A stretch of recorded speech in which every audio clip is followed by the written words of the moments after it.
मेरा नाम डॉक्टर विनय गुप्ता है और मैं मॉनिटरिंग एंड इवैल्यूएशन ऑफिसर हूँ डिस्ट्रिक्ट सिविल हॉस्पिटल कैथल से। आज हम जानेंगे ऑटिज़म बीमारी के बारे में। बेसिकली ऑटिज़म का असली नाम है ऑटिस्टिक स्पेक्ट्रल डिसऑर्डर, और जहाँ पे वर्ड स्पेक्ट्रल आ जाता है दैट मीन्स वहाँ पर स्पेक्ट्रम इन्वॉल्व है। Spectrum means long range of symptoms जो एक इंडिविजुअल या एक बच्चे से दूसरे बच्चे से डिफरेंट हो सकते हैं। और ये एक न्यूरोनल डिजीज़ है। ब्रेन हमारा न्यूरॉन से मिलके बना हुआ होता है। हमारे ब्रेन में 10,000 करोड़ न्यूरॉन्स हैं, 100 बिलियन न्यूरॉन्स। और ऑटिज़म के बारे में जानना इसलिए ज़रूरी है क्योंकि according to World Health Organization हर 100 में से एक बच्चे को ऑटिज़म है, ऑटिस्टिक स्पेक्ट्रल डिसऑर्डर है।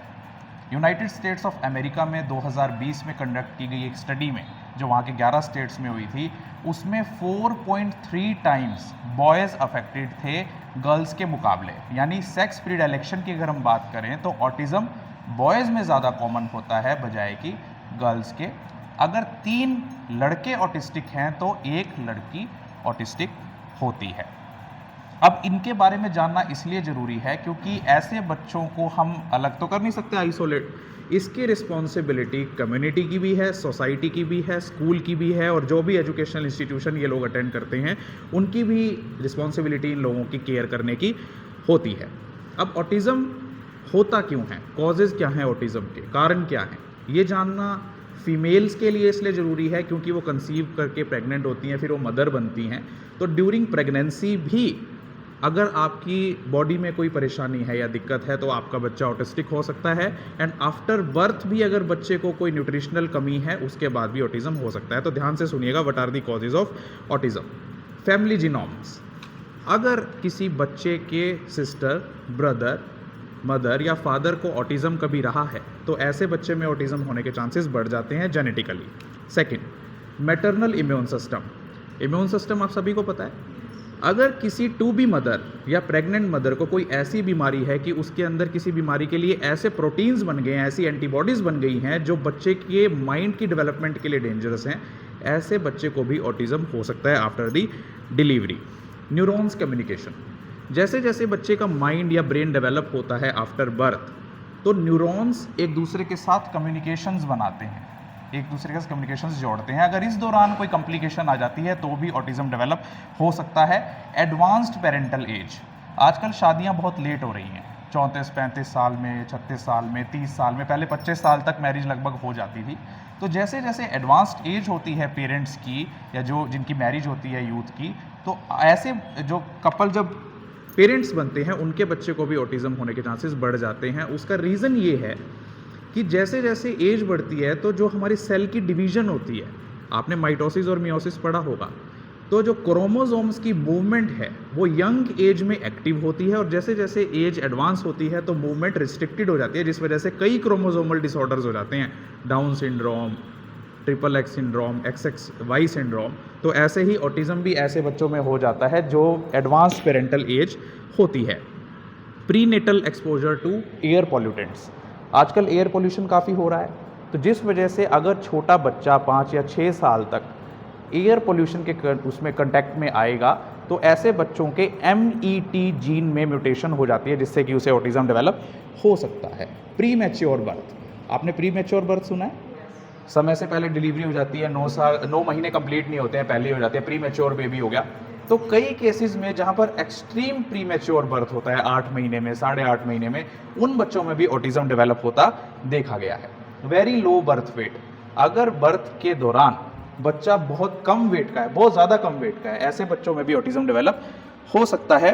बर्थ कॉम्प्लिकेशंस, अब आपने सुना होगा कि डिलीवरी के टाइम कई कॉम्प्लिकेशंस आ जाती हैं। ऐसे में कई कॉम्प्लिकेशंस ऐसी होती हैं कि बच्चे के ब्रेन में जो ऑक्सीजन पहुंचना चाहिए ड्यूरिंग बर्थ वो नहीं पहुंच पाती है, जिस वजह से, और जब वो बच्चा पहली बार सांस लेता है ना, अगर उसमें डिले हो जाए तो ऑक्सीजन पहुंचने में देर हो जाती है, और ऐसे केसेस में भी बच्चा ऑटिस्टिक अपनी लेटर लाइफ में हो सकता है। 3 तरह की सिंड्रोम जिसमें Rett syndrome, fragile x syndrome और डाउन सिंड्रोम है, उनके 10% केसेस में भी ऑटिज़म देखने को मिलता है। मैटरनल डायबिटीज़, आजकल हम सब लोग बहुत कम एज में डायबिटिक होने लगे हैं, चाहे वो फीमेल्स हों या मेल्स हों। पहले ये आफ्टर 60, आफ्टर 50 देखने को मिलती थी बीमारी। तो अगर कोई फीमेल डायबिटिक है अनकंट्रोल्ड शुगर उसकी है और वो प्रेग्नेंट हो जाती है, कंसीव कर जाती है, उसकी डिलीवरी है, तो ऐसे केसेस में भी बच्चे के ऑटिस्टिक होने की संभावनाएं बढ़ जाती है। मैटरनल ओबेसिटी, आजकल हम बॉडी मास इंडेक्स जिससे हमारी ये निर्धारित होता है कि हम ओवरवेट हैं या ओबीस हैं या हम नॉर्मल हैं या हम पतले हैं, थिन हैं, लीन हैं, अगर बॉडी मास इंडेक्स में कोई प्रॉब्लम है और मैटरनल ओबेसिटी है, मम्मी, बच्चे की मम्मी अगर काफ़ी हेल्दी है, ओबीस है, तो ऐसे केसेस में भी ऑटिज़म डेवलप हो सकता है होने वाले बच्चे को। जेनेटिक म्यूटेशंस, कई ऐसी डाइट में सब्सटेंसेस होते हैं जैसे artificial sweeteners, pesticides, insecticides, colouring agents, जो केमिकल्स होते हैं, और अगर ऐसे केसेस में जहाँ प्रेग्नेंट मदर या बच्चा, छोटा बच्चा इन चीज़ों का सेवन ज़्यादा करता है, कोल्ड ड्रिंक्स पीता है, फास्ट फूड खाता है, पैकेज्ड फूड्स खाता है, तो ऐसे केसेस में भी बच्चे को ऑटिज़म डेवलप हो सकता है। अगर बच्चे की जो मदर है वो कोई मेडिकेशंस ले रही है, जैसे किसी मदर को दौरे पड़ते हैं और वो वेल्प्रोइक एसिड ले रही है, सोडियम वेल्प्रोएट की टैबलेट ले रही है, या फिर उसकी मदर को कुष्ठ रोग है, लेप्रोसी आपने सुना है सबने, कुष्ठ रोग हो जाता है, अगर वो उसकी दवाई थैलिडोमाइड ले रही है, तो ऐसे केसेस में भी बच्चे को ऑटिज़म हो सकता है। अगर जो मदर है ओपियोइड ड्रग्स पे है, जैसे कई बार नींद नहीं आती है तो हम लोग ओपियोइड्स उसको प्रिस्क्राइब कर देते हैं मदर को, तो वो ओपियोइड ड्रग्स पे होती है, तो ऐसे केसेस में भी ऑटिस्टिक बच्चा पैदा हो सकता है। फीवर ड्यूरिंग प्रेगनेंसी, अगर प्रेगनेंसी में बहुत बार फीवर मदर को आया है तो भी ऐसे बच्चे की ब्रेन डेवलपमेंट पे असर पड़ता है और होने वाले बच्चे को ऑटिज्म डेवलप हो सकता है। हैवी मेटल्स जैसे लेड, मर्करी, अगर ऐसे मेटल्स प्रेग्नेंट मदर के या बच्चे के ड्रिंकिंग वाटर में मिक्स्ड है, क्योंकि आपने देखा होगा कि हमारे घरों में मेटल की पाइप्स लगी होती हैं जो कई सालों से चेंज नहीं होती हैं, या फिर ऐसे कंटेमिनेटेड सोर्सेज से हमारे घर में पानी आ रहा है जहाँ पर हैवी मेटल्स डिजॉल्व्ड हैं, तो इस केसेस में भी बच्चे को ऑटिज्म डेवलप हो सकता है और मदर को भी काफ़ी तरह की बीमारियां डेवलप हो सकती हैं। विटामिन की कमी, अगर प्रेगनेंसी के दौरान विटामिन की कमी मदर में डेवलप हो गई है, specially iron and folic acid की, तो ऐसे केसेस में भी होने वाले बच्चे को ऑटिज्म डेवलप हो सकता है। अब कैरेक्टरिस्टिक्स बच्चे में कैसे पता लगेगा कि भाई ये ऑटिस्टिक हो चुका है, कुछ ऐसे माइलस्टोन्स भी बताऊंगा और जनरल कैरेक्टरिस्टिक्स भी। नंबर 1, अगर बच्चा खिलौनों को एक ऑर्डर में अरेंज करता है और उस ऑर्डर को हम चेंज कर दें तो वो बच्चा बहुत जल्दी डिस्टर्ब हो जाता है, एनॉयड हो जाता है, एंग्री हो जाता है, तो दैट मीन्स ही और शी कैन हैव ऑटिज्म। अगर बच्चा कुछ वर्ड्स रिपीट करता है बार बार, जैसे कुछ ही बोले जा रहा है, कुछ सेंटेंसेस बोल रहा है, लेकिन उसे भी खुद नहीं पता कि वो क्या बोल रहा है, अंडरस्टैंड नहीं कर रहा वो उसको, लेकिन वो बड़बड़ाता रहता है बार बार उन वर्ड्स को विदाउट अंडरस्टैंडिंग, तो ऐसे बच्चे को भी, जिसे हम इकोएलिया बोलते हैं इस कंडीशन को, जिसमें बच्चा बार बार उन चीज़ों को दोहराता है। Plays with toys in the specific way, जैसे अगर आप उस बच्चे को गाड़ी दे दें खेलने के लिए, टॉय दे दें, तो वो उसको ऐसे ही चलाता रहेगा, अब उससे कुछ क्रिएटिव नहीं करेगा, अभी उसको ऐसे मोड़ दे, ऐसे मोड़ दे, उसको गाड़ी को नहीं समझेगा, वो ऐसे चलाता रहेगा, या फिर उसके एक स्पेसिफिक पार्ट के ऊपर फोकस करेगा, तो उसको गाड़ी दे दी, उसका पहिया देखता रहेगा, ऐसे पहिए की तरह पहिया घुमाता रहेगा, मीन्स उसको अंडरस्टैंडिंग नहीं है उसकी कि वो एक कार है। Gets upset with minor changes, अगर बच्चे को, आप ये रिकॉर्ड कर रहे हैं, आप बैठ जाएंगे, अगर बच्चे को, जो ये बच्चे होते हैं इनका एक सर्टेन रूटीन होता है, ये अपनी लाइफ में बड़ी लेथार्जिक से होते हैं, या तो बहुत शरारती होंगे या बहुत लेथार्जिक होंगे, तो इनका एक सर्टेन रूटीन फॉलो हो जाता है। तो अगर आप उनके रूटीन को चेंज कर दें, जैसे सुबह 8 बजे स्कूल जाना, सुबह 6 बजे उठना, फिर 10 बजे आना जाना, मतलब उनका जो भी रूटीन बनेगा, अगर आप उसको थोड़ा सा भी डिस्टर्ब कर देंगे तो उसका मूड और इमोशंस एकदम से आउटबस्ट हो जाएंगे। ऑब्सेसिव इंटरेस्ट, ऐसे बच्चों में ऑब्सेशन देखने को मिलता है। ऑब्सेशन का सबसे अच्छा एग्जांपल है, मान लीजिए एक खिलौना है, ये खिलौना है मान लो, और ये बहुत कीमती है, और मैं कह रहा हूँ कि ये तोड़ना नहीं है, बार बार आप इसे समझे, तोड़ना नहीं है, लेकिन उसके मन में ऑब्सेशन हो गया है इसके लिए कि अब इस चीज़ के लिए मना किया गया है, अब तो ये करना ही करना है। अगर ये खिलौना आप छुपा भी देंगे, कल तक वो उसकी नज़रों में नहीं है वो, लेकिन कल भी उसको इसके लिए ऑब्सेशन रहेगा कि ये मिल जाए और इसको तोड़ दूँ, वो कहीं जाके इसको फाइंड कर लेगा और उसको तोड़ देगा। ऑब्सेसिव इंटरेस्ट उसके होंगे।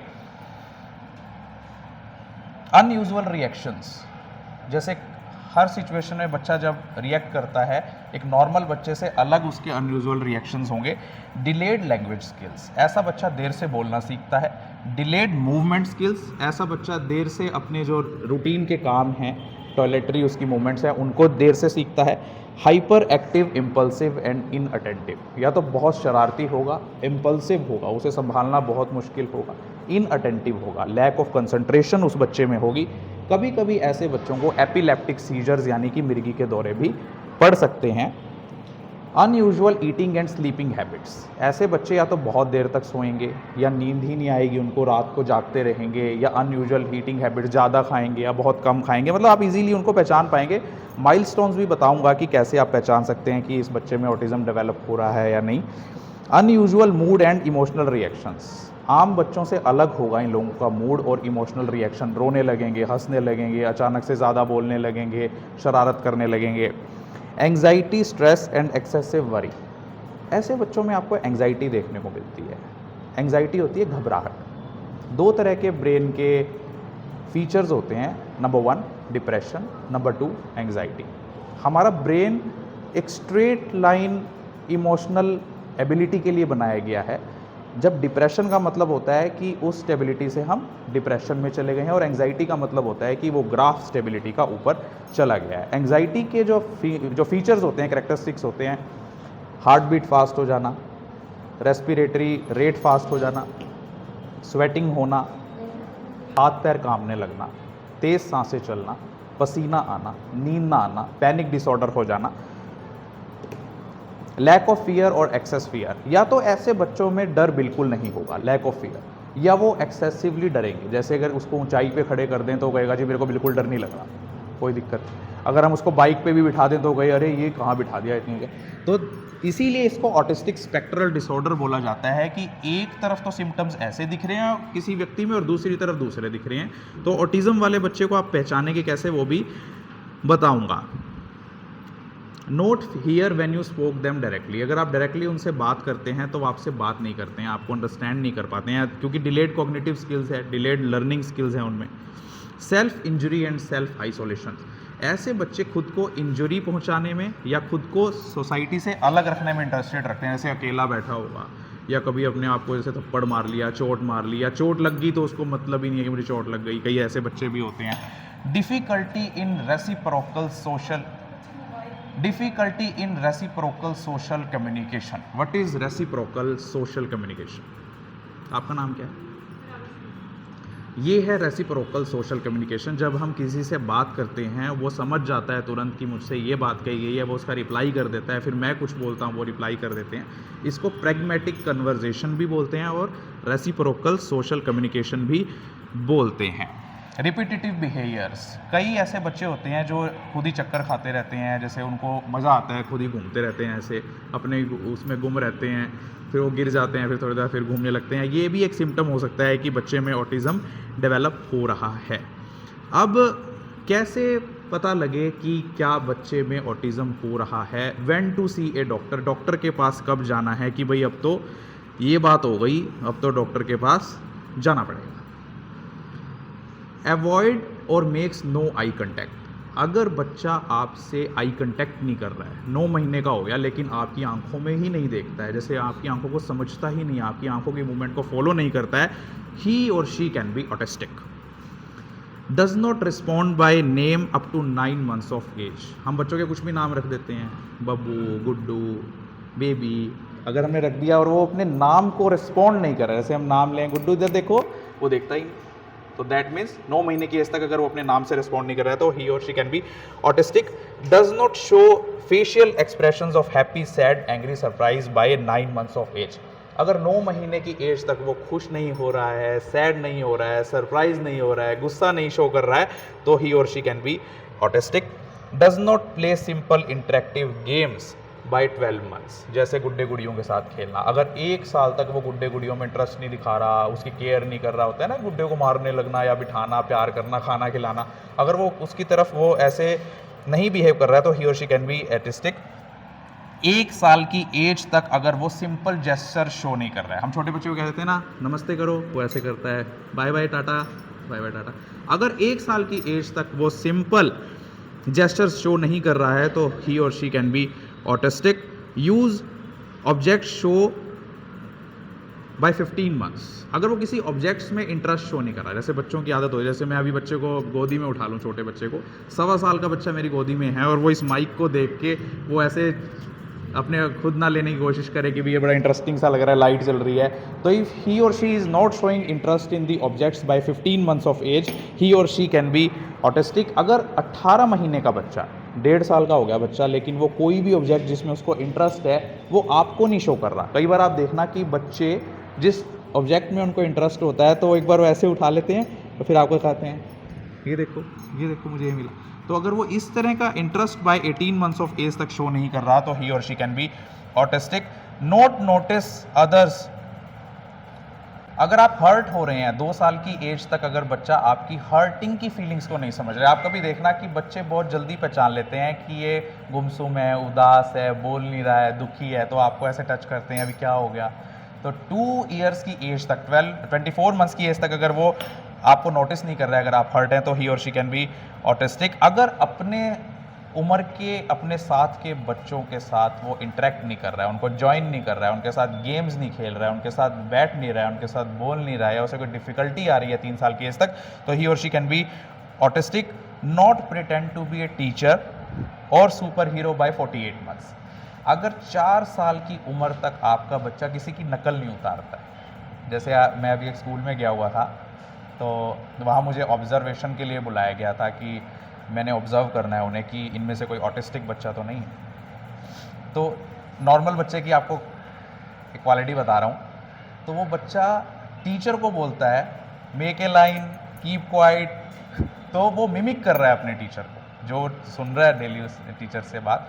तो कई बार आपने देखा होगा बच्चे शक्तिमान देखते थे तो ऐसे घूमने लगते थे, शक्तिमान हूँ मैं, तो उसे कहते हैं मिमिकिंग ए सुपर हीरो, जिसे हम अपना आइडल मानते हैं। अगर वो नकल नहीं उतार रहा है बच्चा उसकी, तो दैट मीन्स ही और she can be autistic. Not seeing dance act for you by 60 months of age, अगर 5 साल तक कोई भी बच्चा आपके लिए गाकर नहीं सुना रहा है, पोएम नहीं सुना रहा है, डांस नहीं करके दिखा रहा है।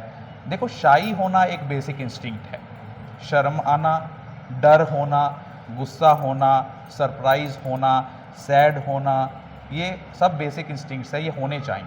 लेकिन अगर कोई बच्चा एक्सेसिवली शाई है, हम सोचते हैं कि ये शर्माता ही है, कई बार वो ऑटिस्टिक भी हो सकता है, कई बार वो एक्सप्रेसिव नहीं हो सकता है, तो उसमें भी ऑटिज्म को हमें पहचानना ज़रूरी। डायग्नोसिस, अब डॉक्टर के पास पहुंच गए, went to see a doctor भी पता लग गया, लेकिन अब डॉक्टर भी तो समझदार होना चाहिए। अब पता लगा जी हमने तो पहचान लिया ऑटिस्टिक, आगे डॉक्टर ही ऐसा मिल गया उसको पता ही नहीं आगे करना क्या है। तो डायग्नोसिस कैसे होगा फाइनली इस बीमारी का?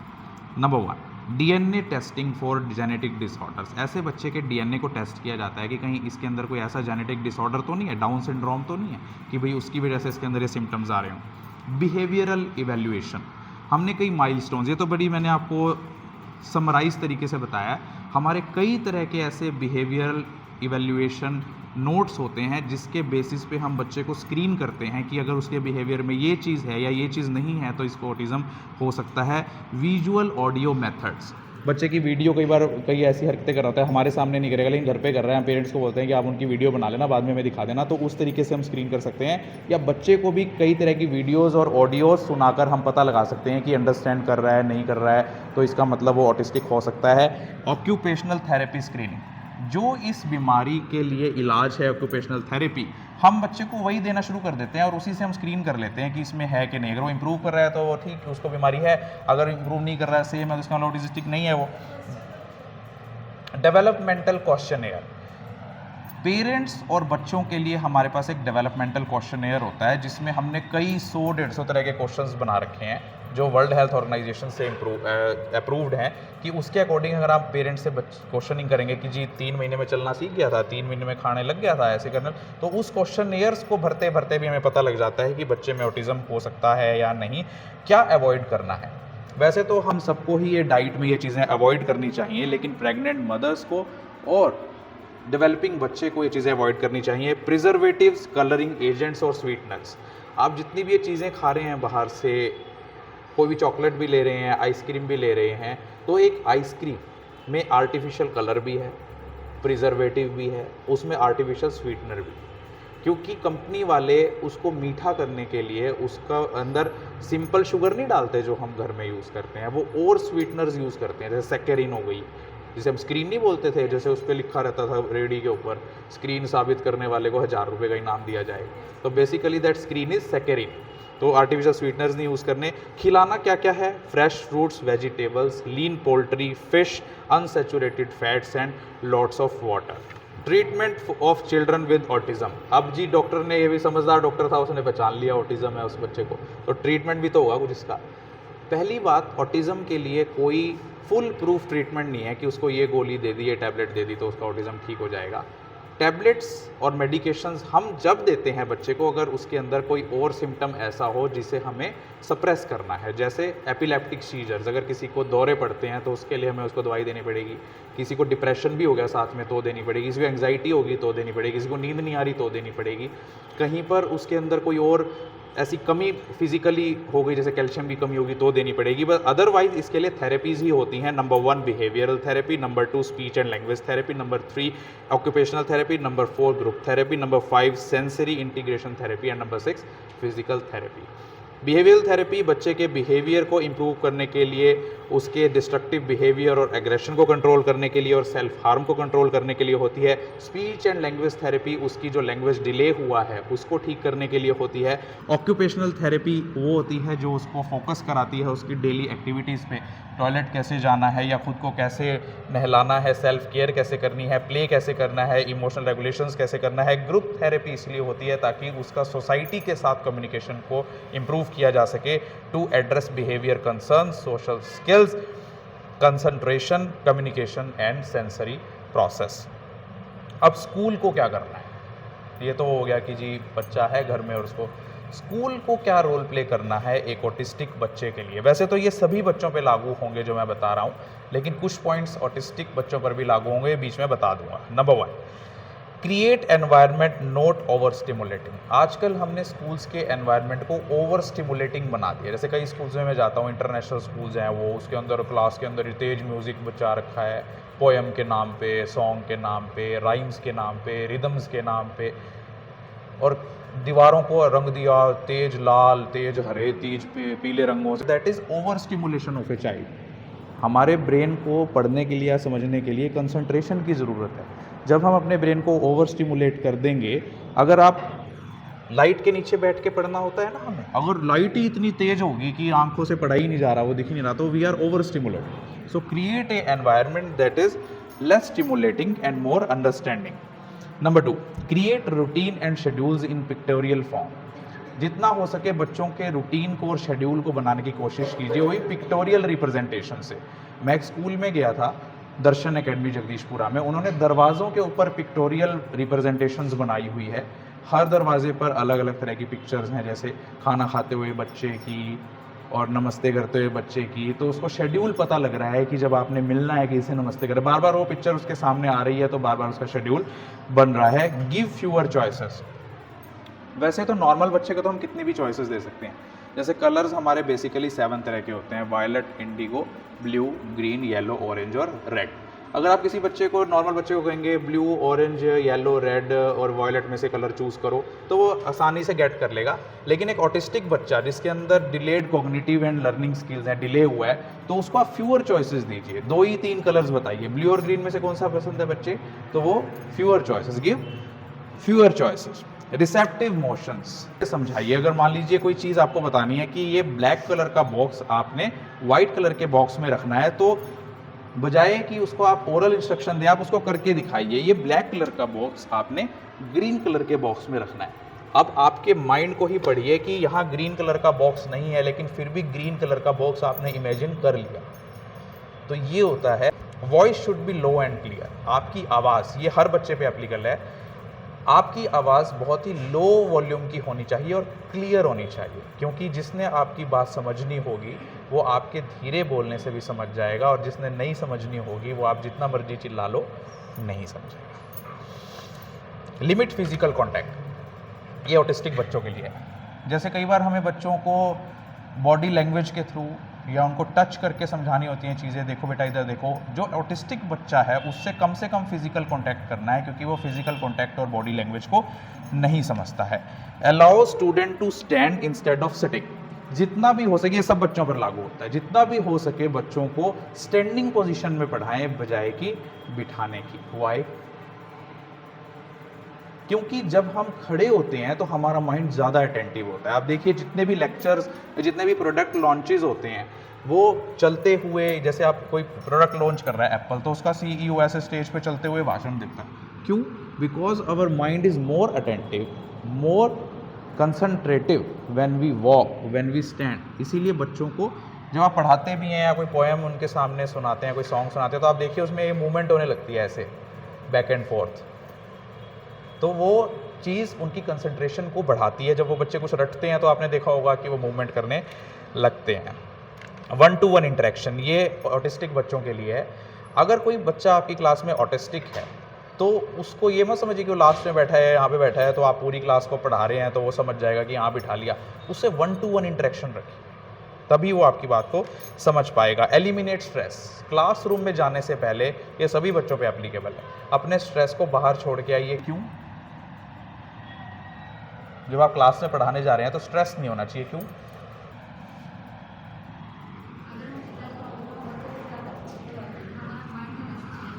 जो ऑटिस्टिक बच्चा होता है उसके अंदर एक खूबी होती है, वो दूसरे के स्ट्रेस को बड़ी जल्दी पढ़ लेता है और वो अपने ऊपर ले लेता है उस स्ट्रेस को। मान लीजिए आप स्ट्रेस हैं, वैसे तो हम नॉर्मल बच्चों को पढ़ाते पढ़ाते ही स्ट्रेस में रहते हैं। अगर कोई बच्चा हमारी बात ना माने, तू बैठ जाओ इधर, आजकल स्कूल में मारना पीटना चिल्लाना भी अलाउड नहीं है, सीसीटीवी हमारे ऊपर वैसे लगा दिए, तो फिर मान लो हम ये रिकॉर्ड हो रहा है तो उसके बाद मान लीजिए आप बच्चे को डांट रहे हैं, तो जो ऑटिस्टिक बच्चा है वो तुरंत पहचान जाता है कि मेरा टीचर स्ट्रेस में है, और वो ये सोच लेता है कि ये मेरी वजह से स्ट्रेस में है, क्योंकि मैं नहीं समझ पा रहा ना, इसकी बात को मैं समझ नहीं पा रहा हूँ, ये स्ट्रेस में है। तो वो और बेचारा ऑटिज्म में चला जाता है और अपने स्ट्रेसफुल कंडीशन में चला जाता है। विजुअल लर्निंग, ऐसे बच्चों को पिक्चर्स और साइन से समझाएं। प्ले थेरेपी, जितना हो सके ऑटिस्टिक बच्चे को स्विंगिंग, झूले झुलाएं, स्लाइडिंग वाले झूले झुलाएं, wriggling through the tube, finger painting और फुट प्रिंटिंग, फिंगर्स पर पेंटिंग कर समझाएं, फुट प्रिंटिंग समझाएं। प्लेज में उसको इन्वॉल्व करें। मड प्ले, मड प्ले क्या होता है?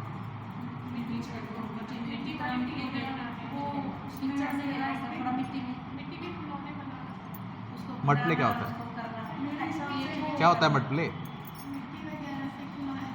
हाँ, क्ले मॉडलिंग, जिस क्ले से कुछ models banana is mud play. तो ये थे कुछ बातें ऑटिज्म के बारे में और ऑटिस्टिक स्पेक्ट्रल डिसऑर्डर के बारे में, जो आप सभी के लिए जानना इसलिए ज़रूरी है क्योंकि आप देख ही रहे हैं कि 1% of the total children of our world are suffering from autism, and we need better educational facilities through the community, society, schools.